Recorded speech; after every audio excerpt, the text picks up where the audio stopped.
So the question is, the vehicles carrying inflammable fluids usually have metallic chains touching the ground.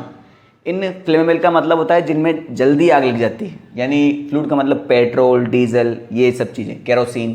तो कोई truck वगैरह है, कोई vehicle है जिसमें अपन क्या कर रखे हैं, ऐसे फ्लूइड लगा रखे हैं जिनमें अपन ने जल्दी आग लग जाती है। तो उनके पीछे आपने देखा होगा कि भाई लोहे की जंजीरें जो है वो सड़क पे टच करके जाती रहती है। तो उसका कारण क्या है? 4 ऑप्शन दिए हैं, थ्योरेटिकल हैं, तो इसको अपन आराम से लगा सकते हैं।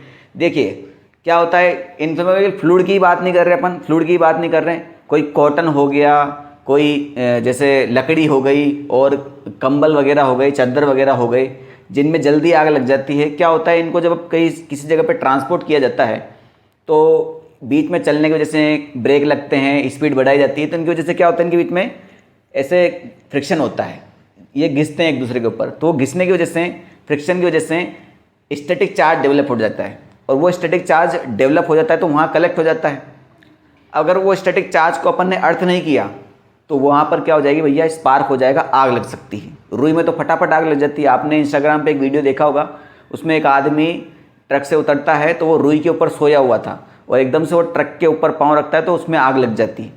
ऐसा क्यों होता है? क्योंकि वो आदमी खुद उस रुई के ऊपर लेटा था। मान लो जब कंबल वंबल बहुत सारे ट्रांसफ़र हो रहे हैं और कंबल के ऊपर ही आदमी लेटा हुआ है, और ट्रक चल रहा है, तो भैया वो इधर उधर हिलेगा भी सही, ये सब। तो उसके और इसके कंबल के बीच में एक स्टैटिक चार्ज डेवलप हो जाता है।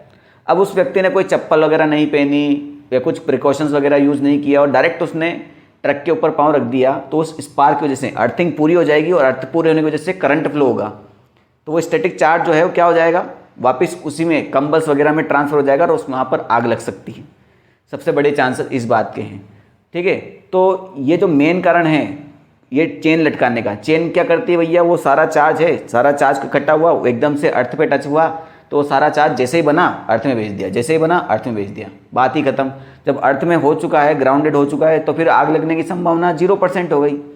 तो इन चेन को क्यों लगाया जाता है बेटा? जो स्टैटिक चार्ज वहाँ डेवलप हो रहा है उसको क्या करना है, ग्राउंड करना है, बात खत्म। सेफ्टी पर्पस होता है उसका, और कोई सेज सजावट से कोई लेना देना नहीं है। ठीक है, तो अब ऑप्शन पढ़ते हैं हम। To protect tyres from catching the dirt from ground, तो भैया तो बहुत ही बकवास ऑप्शन है। टू अलर्ट अदर व्हीकल, वाह, कई बात के लिए अलर्ट करेंगे भैया? It is a custom. Custom तो फ्री फायर में आता ना है, तो कस्टम भी नहीं है भैया। To conduct excess charge due to of air friction to ground and prevent sparking, तो ये इसका करेक्ट आंसर है। अगर आप ये नहीं भी पढ़ा होता तो आप तुक्के से भी लगा सकते थे। ऐसे क्वेश्चन में लगते हैं तुक्के भाई। तीनों ऑप्शन अच्छे नहीं लग रहे, ये अच्छा लग रहा है कि हाँ ठीक है, इलेक्ट्रिसिटी से है तो स्पार्किंग आ रहा है, चार्ज आ रहा है। ठीक है, समझ में आ गई बात? ठीक है।